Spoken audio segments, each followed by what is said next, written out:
반갑습니다, 여러분. 전기요금입니다. 자, 이번에는 3월 4일에 시행된 한국철도공사 차량 전기 부분에 있어서 어떠한 유형의 문제들이 출제가 되었는지 간단히 살펴보도록 하겠습니다.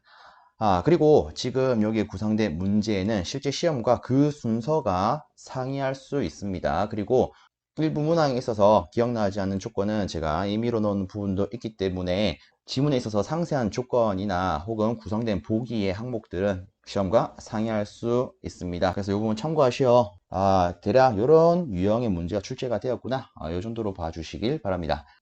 자, 그럼 첫 번째 문제 보도록 하겠습니다. 전이함수가 다음과 같이 주어질 때, 즉 이와 같이 주어질 때 1, 3, 1에서의 최적전압 밀도는 하고 물었습니다.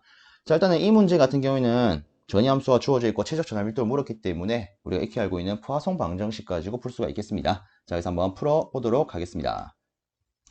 자, 우선 우리가 알고 있는 포화송 방정식은 라플라시안 전이함수는 마이너스 입실론분의 로우 요 놈이 되겠습니다. 여기서 말하는 이 로우라는 친구가 최적전압 밀도가 되겠죠. 그럼 우선에 우리가 요거부터 풀어줄 필요가 있습니다.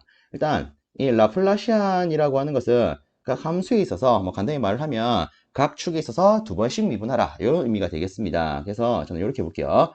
일단 주어진 전이함수가 2x 3승 z 더하기 y 제곱 마이너스 2 z 제곱이 됩니다. 그럼 각각에 있어서 x, y, z항에 한 번, 두 번 미분하도록 하겠습니다. 우선 s에 대해서 우리가 미분을 시행을 하게 되면 실상 x가 여기밖에 없어요. 그래서 우리가 미분을 하게 되면 6x 제곱 z가 됩니다. 그리고 얘를 다시 한 번 더 미분을 하게 되면 요놈 값은 12xz 이런 식으로 구성이 되겠습니다. 그 다음에 y에 대해서 위 함수를 미분을 하게 되면 일단 y가 여기밖에 없기 때문에 2y 이렇게 되겠죠. 그리고 다시 한 번 더 y에 대해서 미분을 하게 되면 얘는 2가 됩니다. 자, 그 다음으로 z항에 있어서 우리가 미분을 하게 되면 z가 두 군데 있습니다. 일단 요 놈부터 시행을 하면 이 x의 3승 그리고 뒤에 거 미분하면 마이너스 4z 이렇게 되겠죠. 그리고 다시 이 z에 대해서 한 번 더 미분을 하게 되면 이제는 마이너스 4 이렇게 될 겁니다. 그럼 실질적으로 여기서 말하는 라플라시안 v라고 하는 것은 각 항에 있어서 두 번 미분한 것을 전체 다 더함으로써 표현할 수가 있습니다. 즉 라플라시안 v는 12 xz 더하기 2 마이너스 4요. 근데 요 놈이 마이너스 에슐론분의 로우래요. 그리고 추가적인 조건을 따지고 보면 1, 3, 마이너스 1에서의 최초나 밀도를 물었습니다. 그럼 여기다가 x 자리에 1을, y 자리에 3을, z 자리에 마이너스 1을 넣어보도록 하겠습니다. 일단 보시면 실상 이 y는 여기에 없기 때문에 고려할 필요가 없겠죠. 그래서 x에다 1 넣고 z에다가 마이너스 1을 넣으면 실적으로 이 값 자체는 이렇게 표현이 될 겁니다. 마이너스 12 더하기 2 마이너스 4는 마이너스 입실론분의 로우요. 그럼 다시 얘를 계산을 하게 되면 이 값은 마이너스 14 이렇게 되겠죠. 이꼴 마이너스 입실론분의 로우. 그럼 여기서 우리가 다시 이항을 하게 되면 실상 이 로우는 14 입실론 이런 꼬라지가 될 겁니다. 그리고 실질적으로 여기서 입실론값이 얼마라고 제시가 안 되었기 때문에 우리가 공기 또는 진공 중의 값이라고 놓게 되면 답은 이처럼 14 입실론 제로가 되어서 이렇게 고를 수 있겠습니다. 다음 문제 보도록 하겠습니다. 다음 설명에서 빈칸에 들어갈 용어는? 하고 물었습니다. 두 전하의 전이차에 의한 전하량을 축적하는 장치의 용량을 나타내는 것으로 전이차에 대한 전하량의 비를 뭐라고 한답니다. 자, 일단은 큰 힌트가 첫 번째로는 여기 있습니다. 전하량을 축적하는 장치의 용량을 나타낸 것이다. 솔직히 이것만 봐도 이놈이 무엇을 의미하겠구나 라는 느낌이 오실 겁니다. 그리고 뒤에 것도 보면 두 번째 힌트로 이렇게 돼 있죠. 전이차에 대한 전하량의 비. 실상 얘를 우리가 수식으로 쓰면 전이차에 대한 전하량의 비 이렇게 쓸 수가 있습니다. 그러면 우리가 익히 알고 있는 Q는 CV 요걸 또 올려서 이놈은 C를 나타내는구나 이렇게도 파악할 수 있겠죠. 어쨌든 요 C를 우리는 뭐라고 했습니까? 커패시턴스라고 읽지요. 그래서 이렇게 답을 고를 수 있는 문제가 출제가 되었습니다. 다음 문제 보도록 하겠습니다. 평균 만지름이 Rm이고 권수가 N의 한상 솔레노이드가 있답니다. 이 환상 솔레노이드에 대한 다음 내용에서 빈칸에 들어갈 내용을 고르면 하고 물었습니다. 자, 일단 여기에는 환상 솔레노이드 그림이 제시가 되어 있고요. 그 다음 밑에 내용을 보면 이런 내용이 있습니다. 환상 솔레노이드의 권수를 처음에 4배로 하고 평균 반지름을 2분의 1배로 한다면 환상 솔레노이드 철심의 내부 자기는 어떻게 된다? 자, 그럼 일단 우리가 이 문제를 풀기 위해서는 이 환상 솔레노이드 철심 내부에 대한 자기의 세기 관계식을 떠올려야 될 겁니다. 그럼 우리가 쓸 수 있는 것은 일단 이런 게 있죠. L분의 ni요. 그렇죠? 근데 일단 우리가 말하는 이 l이라고 하는 것은 실상 자로의 길이를 의미를 합니다. 그럼 이처럼 평균 반지름에 대한 내용이 이렇게 제시가 되어 있다면 우리는 얘를 이렇게 표현할 수 있겠죠. 2파이 r분의 ni요. 그럼 여기서 지금 요 네모 박스에 주어진 내용은 이거 아니겠습니까? 권수를 처음에 4배로 하고 그럼 4n이 될 겁니다. 일단 전류에 대한 내용은 없으니까 그대로라고 둘 수 있겠죠. 그 다음에 이 파이에다가 평균 반지름을 2분의 1배로 한대요. 그러면 얘를요, 일단 우리가 새롭게 표현한 이런 배수 관계를 따로 끄집어서 계산을 하게 되면 얘는 8, 그리고 나머지를 적으면 2 파이 r분의 ni 이렇게 표현이 될 겁니다. 그럼 우리가 최종적으로 봤을 때는 처음 내용에 있어서 자기 쓰기가 몇 배가 됨을 알 수 있다? 8배가 됨을 알 수가 있더라. 그래서 답은 이렇게 고를 수 있는 문제가 되겠습니다. 다음 문제 보도록 하겠습니다. 다음 신호 흐름 선도의 전달 함수라고 물었습니다. 자, 여기에 제시된 것과 같은 이러한 신호 흐름 선도에 있어서 전달 함수는 우리가 메이슨 정리를 이용해서 풀 수 있겠습니다. 자, 메이슨 정리에 대한 그 수식 관계성을 적어보면 이렇게 표현할 수 있습니다. 전달 함수를 GS라고 하면, 자, 여기서 우리가 몇 가지 체크를 하자면 여기에 있는 이 친구는 K번째 전향 경로 이득을 의미를 합니다. 자, 그 다음에 여기 있는 델타 K라고 하는 것은 K번째 이 전향 경로 이득과 접촉되지 않는 루프의 이득을 의미를 합니다. 자, 그리고 여기에 있는 이 분자에 있어서 이 델타라고 하는 친구는 우리가 이렇게 표현할 수 있죠. 1-L1 더하기 L2-L3 이런 식으로요. 자, 여기에 있는 이 L1이라고 하는 것은 개별 루프 이득의 합을 의미를 합니다. 그 다음으로 L2라고 하는 것은 두 개의 비접촉 루프의 이득의 곱의 합이라고 표현할 수가 있습니다. 자, 그 다음으로 이 뒤에 있는 L3라고 하는 것은 L2가 두 개의 비접촉 루프에 대한 거라면 얘는 세 개 비접촉 루프에 대한 이득 곱의 합을 의미를 하더라. 자, 그럼 요에 근거해서 우리가 풀어보면 이렇게 표현할 수가 있겠습니다. 자, 일단은 첫 번째 분자에 있는 전체 전향 경로 이득에 대한 대수 합부터 표현을 하겠습니다. 즉, 이 친구요. 자, 일단은 우리가 여기에 있는 이 신호 흐름 선도를 보면 첫 번째 전향 경로는 이렇게 표현할 수가 있습니다. 이를 첫 번째로 놓겠습니다. 네, 두 번째 전향 경로는 이렇게 표현할 수 있겠죠. 자, 그래서 우리가 첫 번째 이 경로에 대한 이득을 표현을 하면 1 곱하기 2 곱하기 3 곱하기 4 곱하기 1 이렇게 표현할 수가 있습니다. 그리고 실제 우리가 첫 번째라고 표현한 이 경로에 있어서는 접촉하지 않는 루프가 존재하지 않습니다. 그래서 실적으로 이 첫 번째 전향 경로에 있어서는 얘가 0이 되기 때문에 우리는 단순히 이렇게만 표현할 수가 있을 겁니다. 자, 근데 이 두 번째 전향 경로에 대해서 보면 일단은 우리가 대수합이기 때문에 일단 플러스로 표현하겠습니다. 이 경로에 있어서 전체 이득은 1 곱하기 A 곱하기 1 이렇게 표현할 수가 있을 겁니다. 근데 뒤에 이제 우리가 이 부분을 고려해야 되는데, 자, 일단은 다시 체크를 하면 이 경로에 있어서 실상 접촉하지 않는 루프가 하나 존재합니다. 그게 바로 이 부분이죠. 그래서 이놈에 대한 이득을 여기다가 우리가 포함을 시켜줄 필요가 있습니다. 그래서 이 자리에다가 우리가 넣게 되면 3b 이렇게 표현할 수 있겠죠. 그래서 최종적으로 우리가 전달함수 있어서 분자항에 넣어야 되는 값은 이걸 계산하면 24가 될 거고요. 더하기 a의 1-3b 이렇게 표현할 수가 있습니다. 자, 그 다음 두 번째로 여기에 있는 이 분모에 대해서 우리가 따져볼 건데 이놈을 따지기 위해서 일단 L1, 즉 개별 루프 이득의 합부터 고려하도록 하겠습니다. 자, 그럼 여기 있는 그림을 조금 지우고 보도록 합시다. 자, 우리가 여기 있는 이 신호 흐름 선도를 봤을 때 일단 루프를 찾으면 첫 번째 이렇게 찾을 수가 있습니다.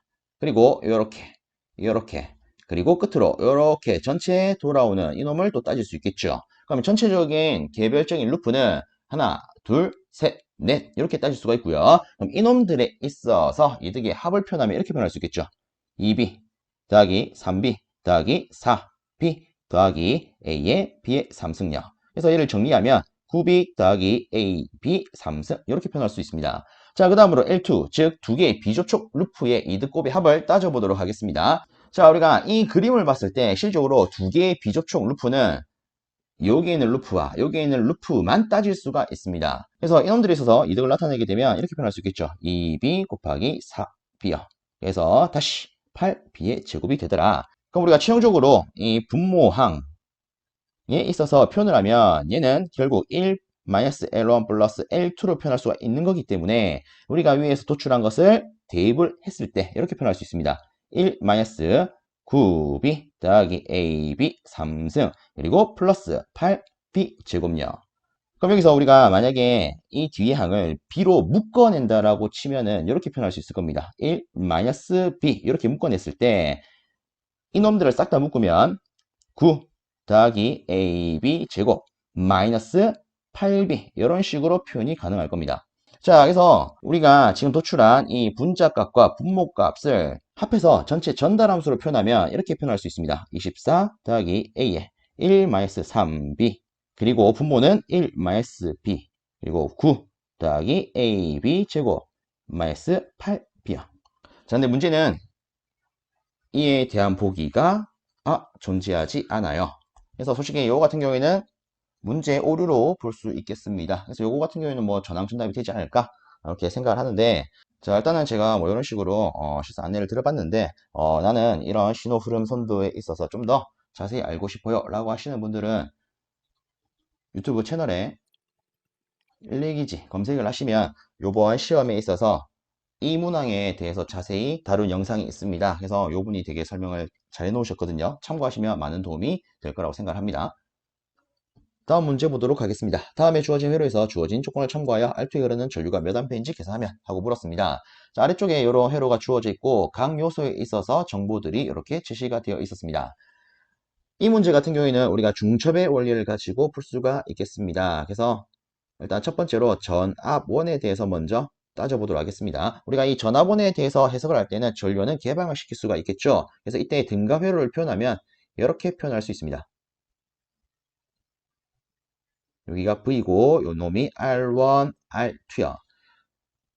우리가 여기에 있는 이 전압원의 방향을 봤을 때에는 실상 이 R2에 흐르는 전류는 이렇게 표현이 될 겁니다. 얘를 편의상 I1이라 놓겠습니다. 자, 우리가 요 조건 하에서 이 R2에 흐르는 전류 I1을 계산하면 이렇게 넣을 수 있겠죠. R1 더하기 R2분의 V요. 그럼 각 조건에 대한 값을 요걸 참고해서 대입을 하게 되면 이렇게 넣을 수 있을 겁니다. 24에다가 R1은 4ohm이요. R2는 8ohm요. 그럼 요거 계산하면 2A 되겠죠. 자, 그래서 우리가 전압원을 통해서 R2가 공급받는 전류 I1을 도출해 봤습니다. 그럼 두 번째는 전류원 기준으로 R2에는 어떤 방향에 어떤 크기의 전류가 공급되는지 또 따져봐야겠죠. 자, 전류원을 기준으로 했을 때는 전압원은 단락시킴으로써 우리가 등가화시킬 수가 있습니다. 그래서 여기 있는 이 전압원을 단락시키면 등가 회로로서 이렇게 표현할 수 있겠습니다. 자, 여기가 R1 그리고 R3 그리고 이쪽이 R2 그리고 전류원 I. 그럼 여기에 있어서 일단 각각의 요소를 우리가 한번 적어만 보면 4ohm이요, 8ohm이요, 12ohm이요, 5A요. 이렇게 표현할 수 있습니다. 그럼 우리가 이 회로를 봤을 때는 이렇게도 볼 수 있겠죠. 여기에 있는 이 전류원의 공급 전류가 이렇게 가가지고 이놈이 이렇게 분배가 되더라. 그럼 이때 고려할 수 있는 것은 전류 분배 법칙이 될 겁니다. 그러면 이 R2에 흐르는 전류, 얘를 I2라고 놓으면 전류 분배 법칙을 썼을 때는 이렇게 표현할 수 있을 겁니다. 전류가 흐르는 병렬 회로에 있어서 합성 저항 분의 우리가 실질적으로 구하고자 하는 이놈에 있어서 반대 회로의 저항 그리고 곱하기 전체 전류요. 그럼 여기다가 위에 표시한 값을 다 대입을 하게 되면 이렇게 되겠죠. 그래서 요거를 정리하게 되면 요놈이 12고 약분하면 3이기 때문에 3분의 5A요. 이렇게 표현할 수 있습니다. 근데 중요한 거는 전압원 기준과 전류원 기준을 봤을 때 전압원 기준에 있어서 2A라고 하는 전류는 아래쪽으로 흐르고요. 전류원이 여기에 공급하는 전류 입장에서는 위쪽으로 3분의 5A가 흐른다는 것을 확인할 수가 있습니다. 그러면 저는 이렇게 놓겠습니다. 전압원 기준으로 볼게요. 그럼 이때 이 R2에 흐르는 전체 전류를 우리가 I-라고 한다면 얘는 어쨌든 I1과 I2의 합이 될 건데 이 방향을 전압원 기준으로 놓는다면 실제 I2는 I1에 있어서 반대 방향이기 때문에 얘를 이렇게 표현할 수가 있을 겁니다. 그럼 우리가 위에 계산한 값을 대입하면 끝나겠죠. 그래서 대입을 하니까 이놈은 3분의 1A가 되더라. 그래서 답을 이렇게 고를 수 있는 문제가 되겠습니다. 다음 문제 보도록 하겠습니다. 아래와 같은 시간 함수를 라플라스 변환하면 하고 물었습니다. 주어진 함수는 이 친구예요.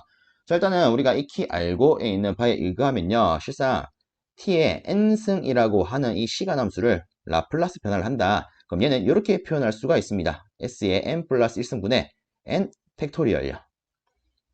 그럼 지금은 이 t의 4승을 라플라스 변환하는 거기 때문에 이렇게 볼 수 있겠죠. 앞에 있는 1을 일단 따로 쓰고 t의 4승을 라플라스 변환하게 되면 s의 4 플러스 1승분의 4 팩토리얼 이렇게 표현할 수 있을 겁니다. 그래서 다시 표현을 하게 되면 얘는 2에다가 s의 5승분의 4 곱하기 3 곱하기 2 곱하기 1 이렇게 표현할 수가 있을 거예요. 그래서 우리가 다시 정리를 하니까 얘는 s의 5승분의 48 이렇게 표현이 되더라. 그래서 이렇게 고르는 문제가 출제가 되었습니다.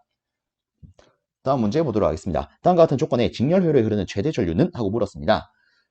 자, 그리고 제시된 조건은 교류 전압이 480V요. 그리고 저항이 320, 리액턴스가 240요. 이렇게 되어 있죠. 자, 그러면 일단은 우리가 어쨌든 전류를 구하는 거기 때문에 전류에 대한 관계식은 이렇게 놓을 수가 있을 겁니다. 임피던스 분의 전압력. 그리고 한 가지 체크를 하자면 지금 문제에서 물어본 것은 최대 전류입니다. 즉 전류의 무슨 값? 최대값이요. 근데 실상 여기서 주어진 이 전압값은 무슨 값일까요? 우리가 흔히 그냥 교류 전압이라 부르는 이런 값은 대체적으로 다 실효값이 되죠. 그래서 얘가 실효값이고 우리가 구하고자 하는 게 최대값이라는 거를 조금 체크를 해야 할 필요가 있는 문제였습니다. 자, 그러면 여기에 있는 조건 가지고 우선에 전류의 실효값부터 계산하겠습니다. 그럼 우리가 실효값을 구하려면 이렇게 쓸 수 있겠죠. 우리가 다시 수식을 쓰면 교류 전압의 실효값에다가 나누기 루트 장 제곱 더하기 리액턴스의 제곱요. 그럼 여기다가 대입을 하면 이렇게 될 겁니다. 480 나누기 루트 그리고 저항이 320 제곱 더하기 리액턴스가 240 제곱요. 물론 우리가 요 안에 있는 것을 싹 다 계산해 가지고 뭐 루트 밖으로 벗긴 형태로 해도 되겠지만 그렇게 하면 시간 소비가 좀 길기 때문에 저는 이렇게 접근을 하겠습니다. 일단 320과 240을 보시면 실질적으로 80이라는 값에 있어서 4대 3 비율로 되어 있는 걸 알 수가 있습니다. 우리가 일반적으로 알고 있는 직각삼각형에 있어서 아름다운 비율 중에 하나가 이런 게 있죠. 예를 들어 저항을 4로 놓으면 리액턴스가 3이다. 그럼 이때 빗변에 대한 값이 뭐다? 5다. 물론 직각삼각형이 전제가 돼야겠죠. 그러면 어쨌든 봤을 때 우리가 이 80이라는 값에 있어서 4대 3의 비율을 갖기 때문에 실상 얘를 합성을 하면 5에 대한 값이 나올 겁니다. 그럼 간단히 80에 있어서 4대 3대 5라는 게 성립을 하기 때문에 이 분모값은 그냥 400이 될 것이다. 이렇게 바로 뽑아낼 수 있겠죠. 그래서 우리가 요 놈을 계산하면 얘는 1.2가 됩니다. 근데 문제는 얘가 무슨 값? 실효값이요. 우리가 구하고자 하는 것은 최대값이기 때문에 실상 답이 될 수 있는 것은 1.2 루트 2라고 하는 요 놈이 되겠습니다. 다음 문제 보도록 하겠습니다. 삼상 유도 전동기의 조건이 다음과 같을 때 삼상 유도 전동기의 토크 일단 단위가 kgm로 제시가 되어 있었습니다. 그리고 주어진 조건은 극수가 8, 주파수 60Hz, 슬림 6%, 그리고 2차 권선의 동선 90W더라. 자, 그리고 보기가 뭐 이렇게 되어 있는데 일단 우리가 일반적으로 이처럼 kgm라고 제시가 되어 있을 때에는 토크 관계식을 이렇게 떠올릴 수가 있을 거야. 0.975 n분의 p야. 근데 이 유도 전동기 같은 경우에는 실질적으로 이 토크 관계식을 동기 속도와 2차 입력으로 이렇게도 표현할 수가 있죠. 이렇게 표현하면 어쨌든 단위는 kgm가 되더라. 자, 저는 일단 이 극수와 주파수 가지고 바로 동기 속도를 뽑아낼 수 있기 때문에 이 뒤에 있는 입력 기준의 토크식을 가지고 접근하도록 하겠습니다. 일단 첫 번째 동기 속도 이놈이 어떻게 됩니까? P분의 120F 요 공식을 쓰면 여기다가 60Hz 넣고 여기다가 8극을 넣었을 때 동기 속도는 900rpm이에요 라고 하는 값을 도출할 수가 있습니다. 그 다음에 두 번째 2차 입력을 계산해야 되는데 얘를 계산하기 위해서는 우리가 출력비를 떠올릴 수가 있겠네요. 즉 P2대 PC2대 Pout은 1대 S대 1-S와 같다. 지금 제시되어 있는 조건은 2차 공원선의 동선 이 부분이 제시가 되어 있고요. 우리한테 필요한 것은 2차 입력이기 때문에 딱 이 부분만 활용을 하도록 하겠습니다. 자, 이에 대한 B를 우리가 가지고 수식을 이렇게 짤 수 있겠죠. 서로 크로스 곱을 하면 SP2는 PC2다. 그럼 다시 우리한테 필요한 P2, 2차 입력은 S분의 PC2요. 그럼 여기다가 주어진 조건을 대입하겠습니다. 2차 권선의 동선은 90W요. 그리고 슬립은 6%이기 때문에 0.066. 요거 계산하면 얘가 1500이라는 값을 알 수가 있습니다. 그럼 다시 우리가 세 번째 토크 관계식에 넣어 보겠습니다. 0.975 곱하기 900분의 1500여. 자, 우리가 이 뒤에 있는 부분을 약분을 하게 되면 얘는 이렇게 되겠죠. 3분의 5요. 자, 그럼 저는 여기서 이렇게 접근을 하겠습니다. 실적으로 이 3분의 5를 계산을 하게 되면 얘는 1.67이라는 값이 나옵니다. 근데 이 값에다가 0.975가 곱해졌어요. 실적으로 1에 가깝지만 1보다 아주 작은, 아주 살짝 작은 0.975라는 값이 곱해졌습니다. 그럼 우리가 고를 수 있는 답안은 이 1.67보다 아주 약간 작은 값, 요 놈을 답으로 고를 수 있겠죠. 그럼 요 정보를 가지고 우리가 보기를 봤을 때 일단은 요 놈은요. 딱 봐도 0. 얼마가 나올 거야. 답을 배제할 수 있습니다. 얘도 0. 얼마 나올 거니까 배제할 수 있고, 근데 5번 같은 경우에는 일단은 분자가 분모 값보다 2배가 넘어요. 그럼 얘는 실상 계산하면 2. 얼마가 나오겠죠. 얘도 답으로 볼 수가 없습니다. 그러면 딱 봤을 때 답을 고를 수 있는 것은 여기 두 개가 있을 거고요. 그러면 여기서 우리가 8분의 9를 간단히 계산을 해본다라고 치면 얘는 1.125 정도가 나옵니다. 그리고 13에다가 8을 나눈 이놈을 계산하게 되면 얘가 1.625가 됩니다. 그럼 실질적으로 우리가 고를 수 있는 것은 1.67보다 아주 살짝 작은 값이 답일 것이기 때문에 이렇게 고를 수 있겠죠. 그래서 뭐 대략 이런 식으로 제가 안내를 드렸는데 어쨌든 이런 형태의 문제가 출제가 되었습니다. 다음 문제 보도록 하겠습니다. 다음과 같은 조건을 갖는 환상 솔레노이드의 자기 인덕터스는 하고 물었습니다. 그래서 보시면 철심의 단면적 자료의 길이 권수 비투자 이렇게 있습니다. 자, 일단은 여기에 있는 조건 가지고 보도록 하겠습니다. 이 조건을 가지고 우리가 문제를 풀게 되면 일단 첫 번째로 떠올려야 되는 것은 당연스럽게 환상 솔레노이드에 있어서 인덕터스 관계가 될 겁니다. 얘는 L분의 뮤 S N 제곱 이렇게 되겠죠. 근데 우리가 좀 더 정확하게 표현을 하면 L분의 이 투자율은 뮤S, 즉 비투자율과 뮤제로, 공기 또는 진공중의 투자율의 곱으로 이렇게 표현할 수가 있을 거고요. 나머지 다시 쓰면 SN 제곱 이렇게 될 겁니다. 그럼 여기다가 제시된 조건을 그대로 넣도록 하겠습니다. 자료의 길이는 20파이예요. 근데 단위가 센치이기 때문에 우리가 미터로 환산해 줘야겠죠. 그래서 곱하기 10의 마이너스 2승려. 자, 그 다음으로 비투자율 값 4,000 넣어주고 진공중의 투자율 4파이 곱하기 10의 마이너스 7승 넣어줍니다. 그 다음으로 면적값 보니까 50이에요. 근데 센치의 제곱입니다. 근데 우리는 미터 제곱의 단위로 환산해 줄 필요가 있겠죠. 그래서 이때 환산계수 10의 마이너스 4승을 넣어줘야 됩니다. 그 다음으로 뒤에다가 여기에 있는 권수를 제곱해서 적용을 해줘야겠죠.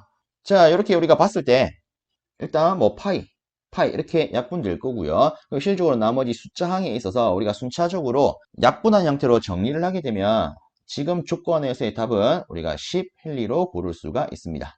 그래서 뭐 이런 형태의 문제가 나왔었습니다. 다음 문제입니다. 다음과 같은 교류회로에서 무효 전력은 하고 물었습니다. 실질적으로 주어진 조건을 보면 전압, 저항, 리액턴스 이렇게만 주어져 있기 때문에 이 조건 가지고 떠올릴 수 있는 수식 요놈이 있죠. 만약에 유효 전력을 물었다. 그럼 요놈 대신에 우리가 저항을 넣어서 나타낼 수가 있을 겁니다. 자, 일단 저는 여기다가 막바로 대입을 하겠습니다. 대입을 하게 되면 저항 20, 그리고 리액턴스 40, 그 다음으로 전압 250, 그리고 리액턴스 40. 자, 그래서 요거를 우리가 정리를 하면 그 결과가 1250 바르 이렇게 나왔었습니다. 그래서 답은 뭐 이런 식으로 고를 수 있겠죠.